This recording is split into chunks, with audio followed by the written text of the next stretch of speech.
Today I'd like to talk to you a little bit more about happiness.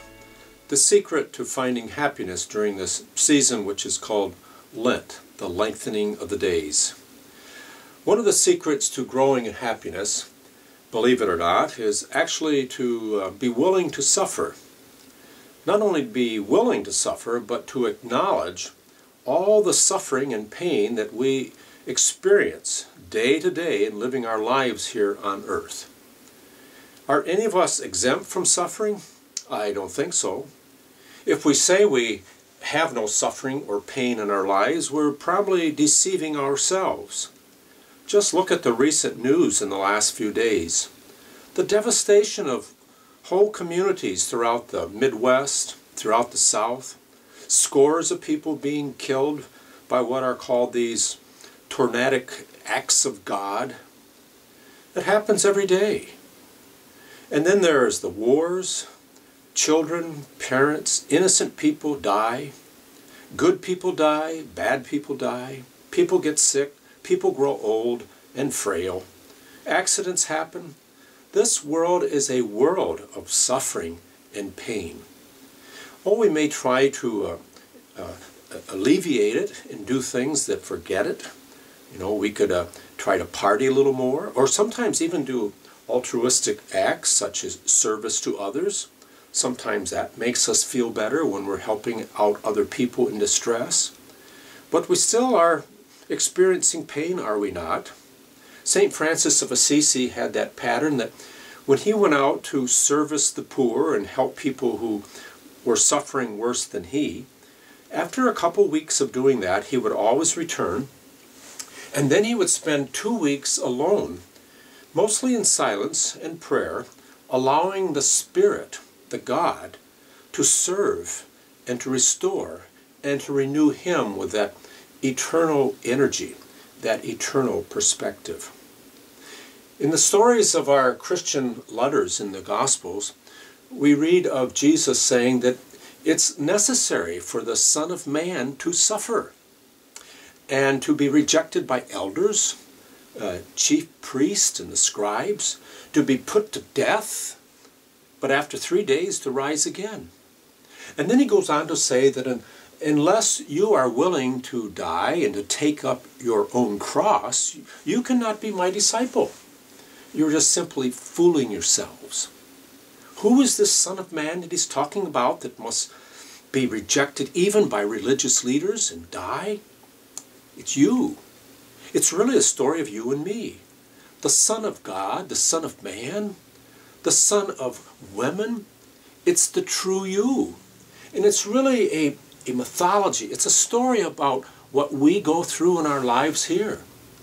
And many times some of the people who will be the most critical, who reject us the most fiercely and sometimes violently, are the very religious people who seem to have all the answers. The rulers, chief priests, and the scribes. Oh, you try to offend religious people who put on this display that they're always in peace and happiness and are in control of everything and understand everything. Oh, if you offend them, as the story of Jesus shows, and Buddha, and Socrates, and Plato, oh, you can light some fires of opposition. And it's been done throughout the many centuries.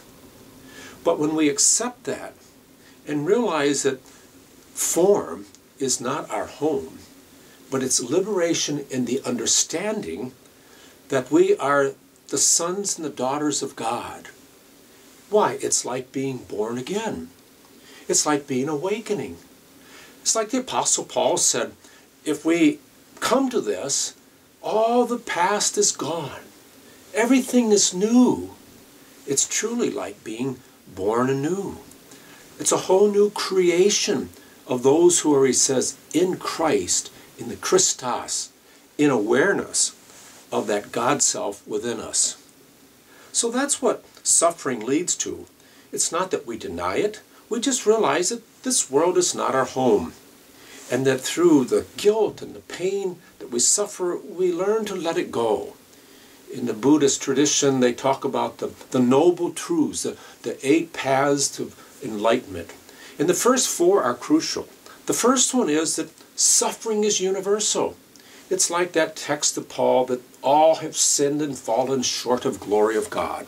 We've all failed. We've all missed the mark. We all have pain and suffering.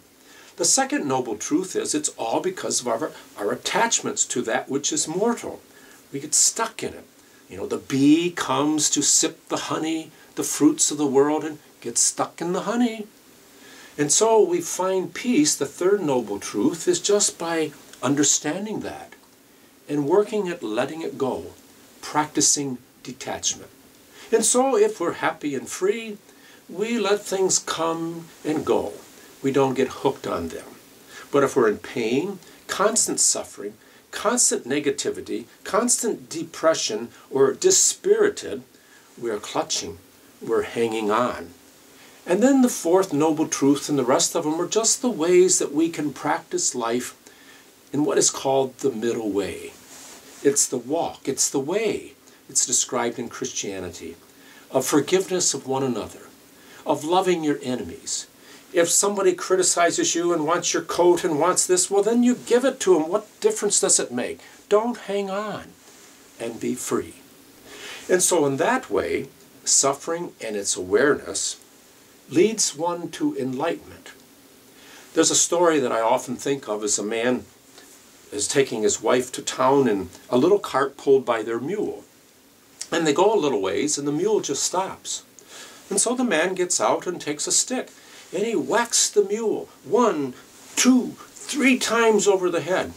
And finally he whispers something into the mule's ear and he gets in and takes the reins and a little click and they're off again.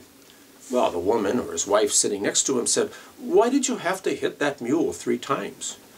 Well, he said, the first 2 times were just to get its attention and then it listened. Aren't we like that too?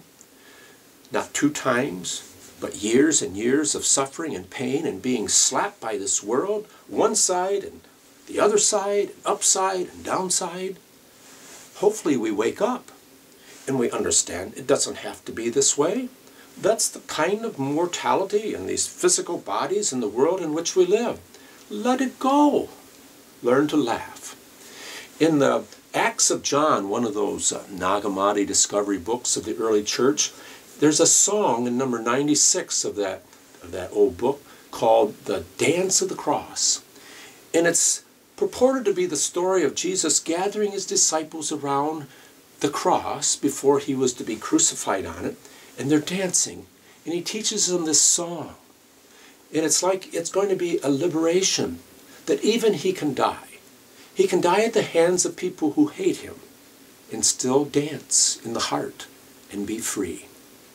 May that be your and my experience in growing more deeply in its awareness and its practice during the season which we call Lent. God bless you with peace and wisdom, direction. Be well and be glad. Namaste.